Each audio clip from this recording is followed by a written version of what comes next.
రామరాజు గారు, స్వరభాస్కర్ గారు చేసిన కమెంట్స్‌కి మనం తర్వాత వెళ్తే ఒకసారి, అంటే ఒక మతాన్ని, ఒక కులాన్ని పోర్ట్రే చేసేలాగా ఇప్పుడు సినిమాలు తీస్తూ ఉంటే, దాన్ని జనాదరణ ఎక్కువగా ఉంటోంది అన్న విమర్శలు మనం ఎక్కువ వింటున్నాం.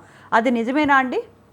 అంటే ఒక నెగెటివ్‌గా గానీ, పాజిటివ్‌గా గానీ ఏదో ఒక కాంట్రవర్సీలో సినిమా బాగా ముందుకు తీసుకువెళ్తున్నారు అన్న మాటలు ఎక్కువ వింటున్నాం. ఇది ఎంతవరకు నిజమండి? ఇదేంటంటే మన దురదృష్టం ఏంటంటే మనకు స్వతంత్రం వచ్చిన తర్వాత మన విద్యా విధానమే హ్మ్. మనని అంటే మన యొక్క చరిత్రను ప్రొజెక్ట్ చేయలేకపోయింది. హ్మ్. దానికి కారణం ఏంటంటే ఎప్పుడైతే స్వతంత్ర సేనాలు స్వతంత్ర కోసం పోరాడినటువంటి హ్మ్. మహనీయులు ఎవరైతే ఉన్నారో సనాతన ధర్మీయులు హ్మ్. ఒక 2 సంవత్సరాలలోనే వాళ్ళంతా కూడా పరంపొందించడం జరిగింది. అది మన దురదృష్టం. హ్మ్. తర్వాత మన యొక్క విద్యాశాఖ అప్పటి నుండి ఇప్పటి వరకు కూడా చూడండి, అంటే ఆ కాలంలో 1947 తర్వాత ముస్లిమ్సే ఉన్నారు. హ్మ్. తర్వాత కమ్యూనిస్టుల ప్రభావం ఉంది. అందుకని నిజ చరిత్రను మాత్రం అక్కడ చూపెట్టలేదు. హ్మ్. స్వరభాస్కర్ ఎవరండి? ఆమె చరిత్రకారుడా? హ్మ్. ఆమెకి ఏమిటి అసలు? ఆమెకున్న పరిజ్ఞానం ఏంటిది? చరిత్ర గురించి ఉంది. ఆమె యొక్క అంటే నిజంగా చెప్పాలంటే తన యొక్క పర్సనల్ దీని కోసము హ్మ్. ఎవరినో ఆ మతాన్ని అవలంబించి ఆ హ్మ్. మతం కోసం పోయి ఆ మతం వాళ్ళని చేసుకుంది కానీ హ్మ్. నిజంగా ఆ మతావలంబికులే ఔరంగజేబే కానీ అక్బరే కానీ షాజహానే కానీ వాళ్ళు రాసిన చరిత్రకారులు వాళ్ళ దగ్గర ఉన్నటువంటి దివాన్లు ఉంటారు కదా, వాళ్ళు చరిత్ర పుటలలో రాశారు. వాళ్ళు ఖచ్చితంగా చేసుకుని పెట్టుకున్నారు. ఎందుకు అది కాకుండా ఇప్పుడు ఆమె నిజంగా చూడాలంటే ఢిల్లీ ఉంది, ఆనంద్పూర్ సాహిబ్ ఉంది, అక్కడ శీష్ గంజ్ అని, రికాబ్గంజ్ అని, ఇవన్నీ ఏంటివి? ఆ రోజు వాళ్ళు పెట్టిన యాతనలకు గుర్తులే కదా. హ్మ్. ఈ రోజు శివనేరి ఇక్కడ మన పూనాలో ఉంది. ఈయనకి ఏదైతే సంభాజీని ఏదైతే యాతనాలు చేసిందో ఇవన్నీ కూడా రికార్డ్ వాళ్ళు రాసుకున్నాయి. మనం హ్మ్. చెప్పాల్సింది కాదు. హ్మ్. ఆమె ఈ రోజు ఇన్ని రోజులు మనకు దురదృష్టం ఏంటంటే మన చరిత్రని చెప్పుకోలేకపోయింది. మన హ్మ్. యొక్క గొప్పతనం మనం ఇంత త్యాగశీలుడు కాబట్టి మనం ఈ రోజు ఈ హిందూ ధర్మము సనాతన ధర్మం ఉన్నదనేది గర్వంగా చెప్పుకోవాల్సింది.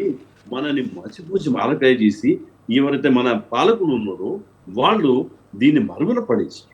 కానీ ఇప్పుడు హిందూ సమాజం మేల్కొన్నది. హిందూ సమాజానికి నిజమైన చరిత్రని చూపించాల్సిందే. అప్పుడే మనం గర్వంగా ఫీల్ హ్మ్. అవుతాం. మన చరిత్ర ఎన్ని వందల సంవత్సరాలుగా వాళ్ళు మనం పాలించిన మన హిందూ ధర్మం సనాతన ధర్మం ఎన్ని రోజులు ఉన్నదంటే ఇట్లాంటి మహానుభావుల వల్లనే. హ్మ్. ఖచ్చితంగా గురు తేజ్ బహదూర్ సింగ్ ఉన్నది. ఆయన దగ్గరికి ఎవరు మన కాశ్మీరీ పండితులు పోయిండ్రు. అయ్యా ఇట్లా మాకు ఒక గడువు ఇచ్చిన ఆయన 6 నెలల లోపల మీరు మతమన్న మారాలి, లేకపోతే మిమ్మల్ని శిరచ్ఛేదం చేస్తా అని.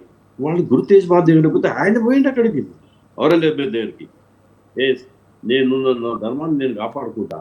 ఆయన ఎన్ని యాతనలు చేశారండి. ఆయన ఇవన్నీ రికాబ్గంజ్ అంటే ఏంటిది? ఆయన బాడీని కాల్చిన చోటుని రికాబ్గంజ్. షీష్ గంజ్ అంటే ఏంటిది? ఆయన తలని ఎక్కడైతే వేలాడ తీసారో అదే షీష్ గంజ్. ఇట్లాంటివి చారిత్రక ఆధారాలు ఉన్నంత ఎవరండి సరాభాస్కరు? ఆమె యొక్క దానికోసము హవస్ కోసము ఎవరినో పెళ్లి చేసుకుని ఎక్కడో పోయి మన గురించి చెప్పడం ఏంటిది? ఇంకొకటి, ఆమె హ్మ్. ఏ మతాన్నైతే ఈ రోజు అవలంబిస్తుందో దాని గురించి మాట్లాడుతుందా? ఉన్నదా దమ్ము? రమ్మనండి ఓపెన్ గా మాట్లాడడానికి. ఆమె ఎప్పుడైతే మన ధర్మం కాదనుకొని పోయింది కదా, ఆ ధర్మం కోసము ఆ చరిత్ర కోసం ఆమె మాట్లాడాల్సిన అసలు అవకాశం ఏముంది? ఆమెకు నైతిక బాధ్యత ఏముంది? నువ్వు నిజంగా మమ్మల్ని కాదనుకున్నావు పోయినావు, మా గురించి మాట్లాడొద్దు. హిందూ ధర్మం కోసం కానీ సనాతన ధర్మం కోసం కానీ మా చరిత్ర గురించి అసలు నీకు ఎటువంటి నైతిక హక్కు లేదమ్మా. హ్మ్. తల్లి, నువ్వు ఏ ధర్మాన్ని మతాన్ని నమ్ముతున్నావు దాని మీద మేము చర్చ వస్తావా? అసలు నీకు మతం ఏదైతుందో అది దీన్ని ఒప్పుకుంటుందా?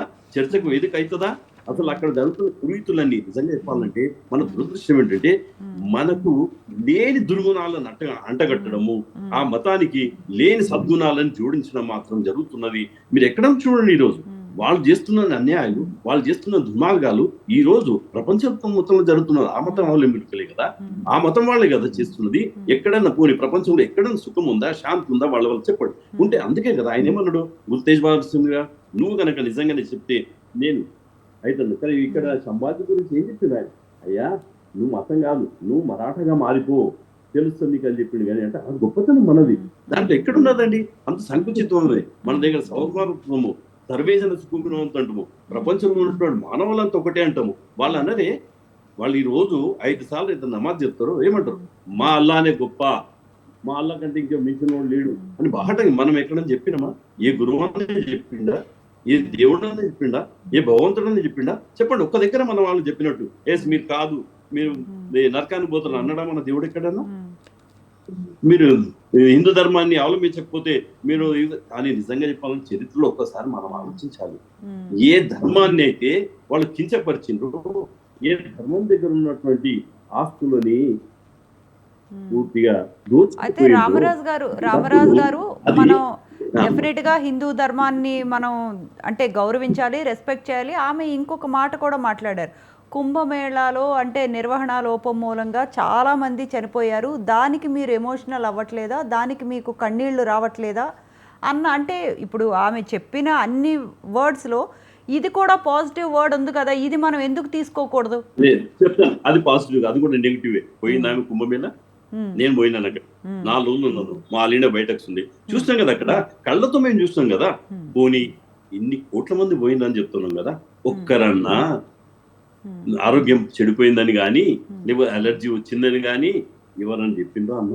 ఎక్కడన్నా ఉంటుందా? ఇక్కడ రికార్డ్ అయిందా? ఇన్ని కోట్ల మంది పోతున్నప్పుడు వాళ్ళ ఆరోగ్యము చెడిపోయినప్పుడు నీకెందుకు తల్లి? నీ మస్తిష్కమే మంచిగా లేదు, నీ మస్తిష్కమే ఒక చెడిపోయింది కాబట్టి నువ్వు ఒకసారి పోయి కుంభమేళలో మునిగిరా, అప్పుడు నీకు కూడా సద్బుద్ధి వస్తుంది, ఆ భగవంతుడు సద్బుద్ధి కలిస్తాడు కాబట్టి కుంభం చెప్తుందండి. అంటే పోలేదు, పోవాలి, అక్కడ పోయి చూడాలి. మేము చూసినాం అక్కడ కోట్లాది వస్తున్నారు కదా, విదేశీయులు వస్తున్నారు కదా.